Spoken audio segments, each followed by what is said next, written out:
In this video, we've compiled Undercover Boss's most disturbing moments. Without further ado, let's get started.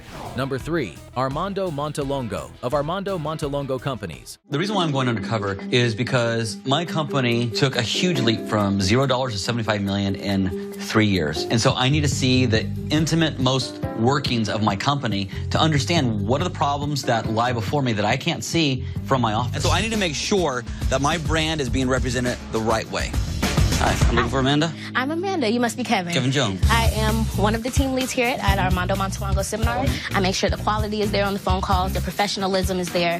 They have a 200 call per day quota that they need to hit, so I make sure that they hit those as well. Armando Montelongo of Armando Montelongo Companies goes undercover to see how the company's call service represents his brand.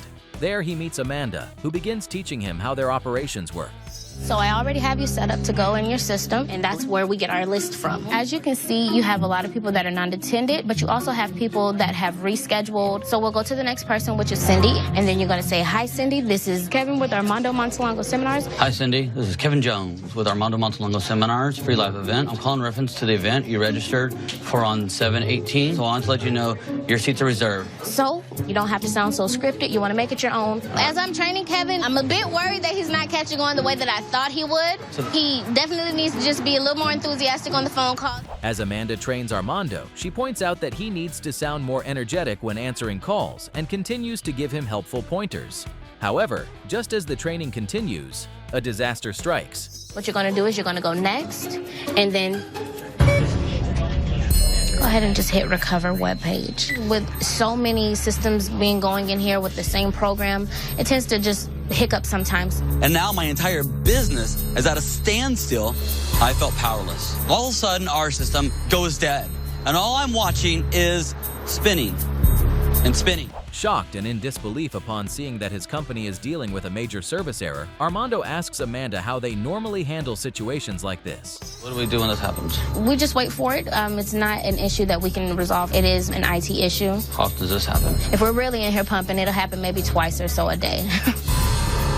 I'm incredibly upset right now. We are losing money. The biggest problem in all this is Amanda's just gotten used to this system underperforming. Like, the thing that's shocking me and frankly really upsetting me is no one's doing anything about this. What the hell? Like, this is not okay. I can't wait anymore. This problem has to be fixed now. With the entire team frozen and unsure how to respond, Armando grows increasingly disappointed that no one steps in to handle the issue. The lack of action frustrates him to the point where he is ready to end the undercover operation. I can't even think about the things that you're telling me right now. Do you guys know who I am? And do you guys realize that I've been here undercover? The reason why I'm doing this is to get to know my business better, what we do right and what we do wrong. And when our systems are down, you guys got to be calling IT and have one of them here until it's fixed. You got to let me know what tools you guys need. All right? Let's you and I sit down and talk. Okay. He wants truth. He wants to know what's going on in his company. I feel like I'm speaking for everybody that's in there in that call center right now, and I'm definitely going to take the opportunity. With his cover blown, Armando steps in to address and resolve the major issue facing the company. He then speaks with Amanda to begin identifying the root of the problem. You told us in there, when something happens, you go speak to IT yourself. That's something that I would like to do, but I never felt like I could. I think the call center doesn't get as much as attention as the other departments get from you. As you've seen, we have a lot of system issues in there, and they're trying to call lists and make sure they're hitting their daily quoted numbers, and they can't because of system issues like that. I've been very frustrated sometimes, but I try to keep pushing forward. I feel like we're not a family anymore because we don't communicate to the other departments. We barely even speak. I don't know how I'm going to fix this. I know that I have a lot of work to do. This is not an Amanda problem. This is not a call center problem. This is an Armando problem. Ultimately, it's my fault. It definitely hurts knowing that the family I built, that my baby, doesn't feel like a family anymore. It's falling apart. During his conversation with Amanda, Armando realizes how poorly the situation was being perceived. He comes to an important conclusion. The issue is not with the team or the company. It is an Armando problem. Number 2. Sky from Buffet Incorporated. I'm Anthony Lito, President and CEO of Buffets Inc. We have had some good results in my first 6 months, but my responsibility is to continue to grow our business. So I want to go undercover because I've been to a lot of restaurants, but I've been to those restaurants as the corporate CEO. I need honest, information about where we are to take us to another level. And the only way I can do that is to understand what's actually happening in the restaurants. If somebody recognizes me with this disguise, I'd be astounded and shocked. Today, I'm undercover in Lake Charles, Louisiana at one of our Ryan stores. I'm gonna be a manager today. The manager sets the tone for everything that happens in the restaurant. First, you gotta change the management culture. If I don't see smiles when I'm in there today, that means things aren't running the way they should be. Anthony Wedo, the CEO of Buffett's Incorporated, goes undercover and starts at one of his stores to test operations and see how the company truly performs. There, he meets the manager, Ernest, who walks him through how everything works, from dealing with customers to the back of the kitchen, where he meets Sky. Hey, Ernest. Hi, how you doing? Mike Davis, how you doing? Nice to meet you, Mike. I'm one out of 3 managers here. 1 out of 3? Okay. We all work together to make this place run. So what you might see me do is just cut this way. It's nothing in this restaurant that I haven't done and I don't do. Because you can train people, and then you can get it done. You show them the right way, right? Yes, sir. Yep. I'm gonna sit you with Skylar, help Skylar, you can tell him, expedite or watch this, and so he'll tell you where he wants you at. All right, well, today, your job is send all this through the dishwasher. Okay. They're basically your slaves. That's what it is. When the pots come here, you put them in the water. Sometimes you have to scrub them, sometimes you don't. When the cup racks is full, you take it, put it down, and you gotta run it through. You're gonna do that, and I'm gonna do this in the front. You're gonna do this, or how are we gonna do this? Right now, you're gonna run both positions. It's basically crash and burn, because when I'm in here, I don't have time enough to show the basics, and then that's it, and then we have to go. 1 minute of training. If you can't do it, then you can't do it. Sky provides Anthony with training that lasts barely a minute, explaining that he does not have time to go over the basics and that he should simply get by with minimal instructions. For Anthony, this immediately raises concerns and signals a poor start to the training process. No, I mean, you gave me 1 minute of training. That's not fair, and I would hope you give other people more than 1 minute of training, because that's not what you want to be doing here. You want to be giving people training there. Oh, well, what you waiting for? I'm working with Sky, and I think he's a smart aleck, and I don't think it's necessary. No, the reds doesn't matter whether it's reds or clear, right? Sure. He just said, hey, go figure it out. You're gonna have to pick up the pace. He was condescending. He didn't really help me. I'm trying to stay calm here, but it's no way to run a restaurant. It's no way to run anything. Still shocked by the 1-minute training, Anthony learns that this was also how Sky herself had been trained. Sky even tells Anthony to keep his mouth shut and not waste her time, reinforcing his concerns about the store's training culture. Who trained you? Nobody, basically. Basically exactly what I done to you. They gave you 1 minute of training? This is actually kind of fun. I guess for one day, yeah. Ah, it's not a bad job. It sucks. I hate doing dishes. Mike thought he knew it all. Instead of sitting back there complaining about 1 minute, this, that, and the other, he should just shut his mouth and did what he's supposed to do. Ernest, I really need to see you, if you don't mind, for a minute. Back in your office, is that okay? That's right. All right, let's go back. Trying to tell me you only gave me a 1 minute training. Bitch, you're only here for a day. You know, this is my first job undercover, and I've been trying to keep my cool. But hearing Sky tell me how he doesn't want to be here is frankly driving me crazy. I'm on a mission to reinvent and turn around this company. Can't have any Skys on the team. I'm gonna strangle this man. He keeps talking back to me. Sky's attitude finally pushes Anthony over the edge. Determined to fix the culture, he pulls Ernest aside, drops the disguise, and reveals the truth. Sit down, man. Sit down, relax. How are you? I'm good. You good? My name's Anthony Wedo. I'm the president and CEO of Buffets Inc., and I'm undercover in your restaurant. Wow. Let's talk about the situation out there, okay? Now, the good news is when I look out there, the guests are getting treated pretty well. But this is a mess back in here. Yeah. What are we supposed to be doing with people in our store? You're supposed to be training them. I want the bad attitudes out of the restaurant. Yes, sir. I'm the CEO of this company. I don't decide whether we keep dishwashers. Right. That's your job. Right. This gentleman needs training. This gentleman needs to change his attitude. I want that gentleman brought in and talked to at your direction. Okay. In a couple of days, we're all gonna get together. I got into it with Ernest today because he has the basic pieces of being a good manager, but he's not executing it in the store today. Hey, man, I have no idea what the hell happened here. This guy named Sky, you know, total smart ass. I mean, we're lucky we didn't get on television. I'm re-engineering a company, and I'm turning this company around. It's all about attitude.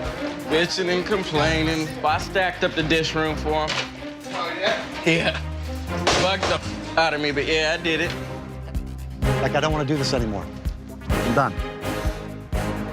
Anthony explains to Ernest how Sky's attitude has continued to escalate and disrupt the workplace. While he initially wants to correct the issues in his restaurant, the situation reaches a breaking point.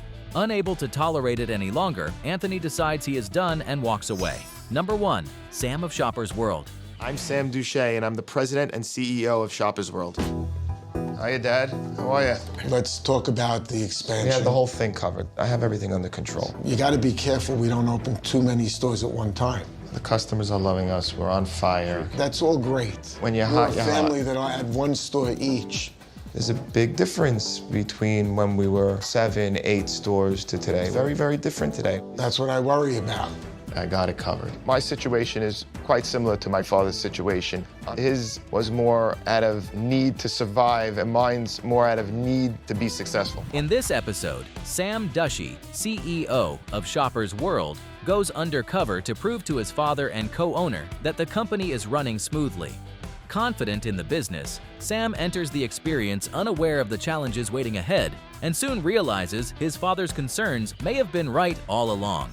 I'm going undercover because I put many, many years of hard work into building this business, and I need to get into the stores and figure out what problems we have before we continue expanding. I'm here at my Jamaica Avenue Queens store. This store ranks as one of our top performing stores. I need to make sure that my store is living up to my expectations and living up to the Shoppers World customers' expectations. Hi, I'm Alex. I'm Nalini. I'm in charge of the shoe department. I'm going to show you what to do today, how to keep the shoes in order. Okay. Basically, you're mine for today. I'm your guy. Okay? I'm going to have him do every little thing so he can understand what it's all about. He's going to know the hardship of working in the shoe department. We're going to walk through the aisles, and you have to make sure it's organized. And you have to look at the size. This is size 6. Make sure it's a left and a right. I have to do all these boxes? Yes. I'm going to leave you here. You just have to organize everything here. I'll come back and check up on you.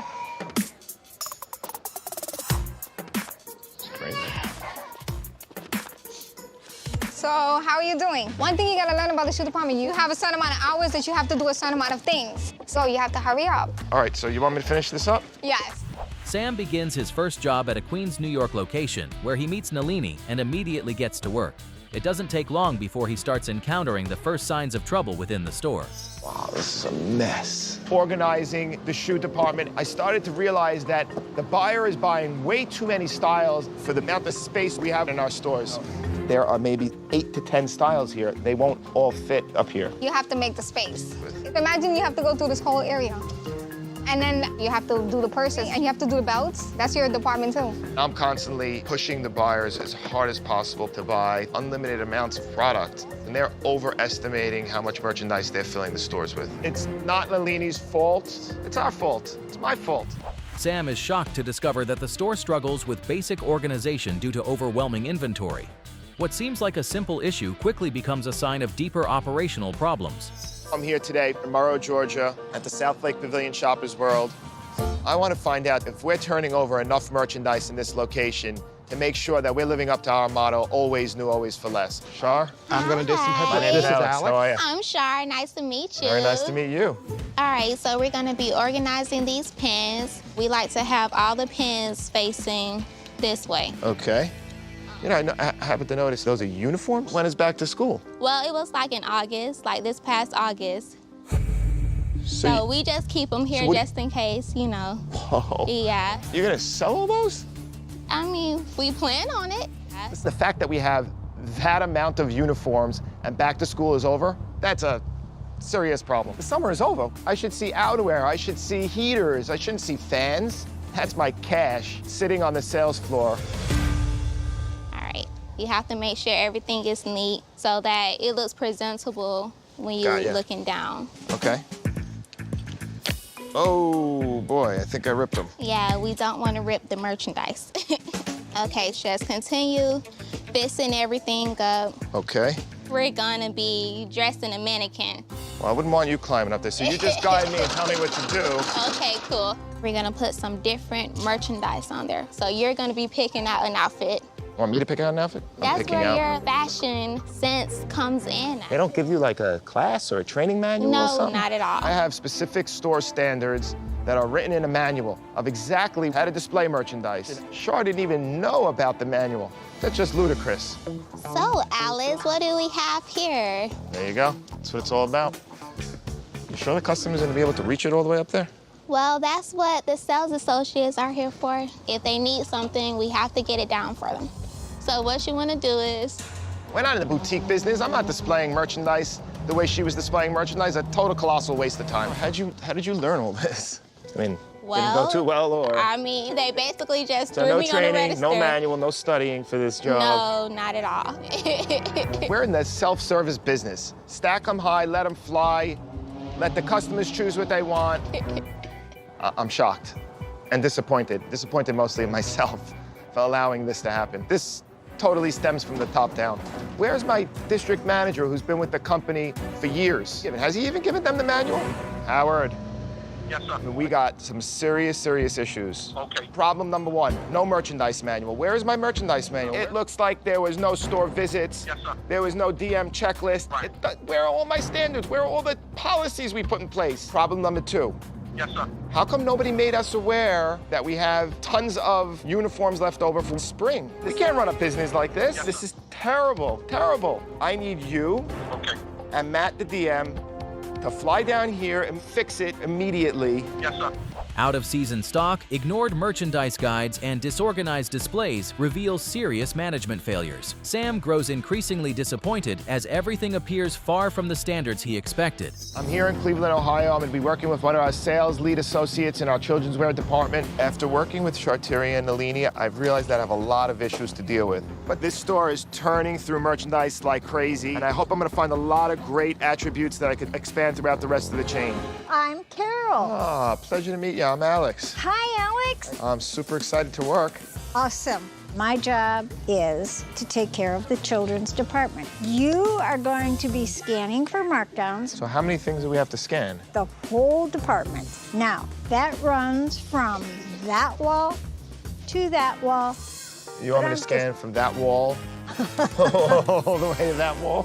It's a big, Okay. big job. So we're gonna scan $8.99, $8.99. So I have to make sure they match. Correct. I'll let you scan Okay. on the barcode. No, barcode. I think you have the magic touch. No, I don't. Oh, see, it booted me out. So now we have to reboot this little guy. That's not the only one you have? The only scanner. This whole huge store, you only have one of those? Well, we had two, but the other one went down. I didn't even get past the first rack, and already the scanning gun was choking up, timing out. I mean, I don't know what's going on in my IT department. We have a bad Wi-Fi system. It's coming up. Oh. Nope. I really need to find out what on earth is going on in these stores. Oh, there you go. Okay, and then start scanning. $1. Okay, $1. And then you're gonna put it right there.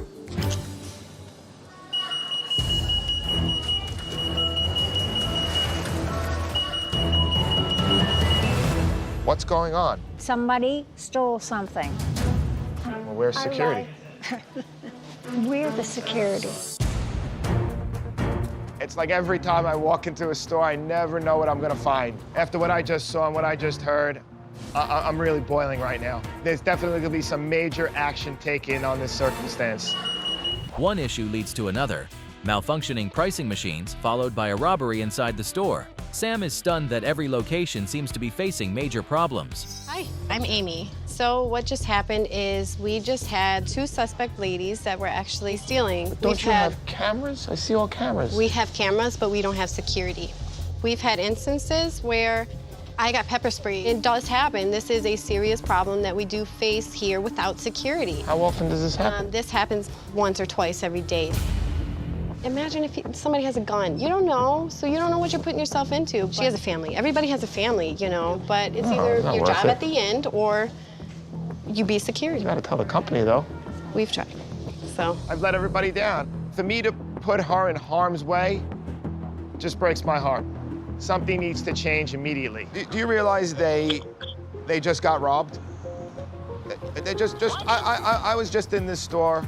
I wasn't even in the store for over an hour, and there was already a thief. It's just a disaster. This store is getting robbed every day. It's out of control, out of control. How fast can you get the building secure is the question. Professional security. I'm gonna talk to Bob, and we're gonna get one ASAP. After uncovering the truth behind the theft, Sam is forced to step in and address the issue directly. But the challenges don't stop there. Here today at Pitkin Avenue in one of my original Brooklyn stores to work behind the register with one of my cashiers. With some of the things I saw yesterday with the theft that occurred and no security in the building. Today I want to see how one of the original stores where we had security down pat is handling those issues. I'm Alex. Hi, Alex. My name is Tanisha. I'm a cashier. I'm going to be training you today. Okay, wonderful. You call a customer, you're going to say, next guest. Next guest. There you go. You take the item, and you're going to scan it. Sometimes it don't scan. When it don't scan, you got to do a manual. You're going to punch in all these numbers right here, okay? Thank you very much. You're going to put the tape on the bag right there.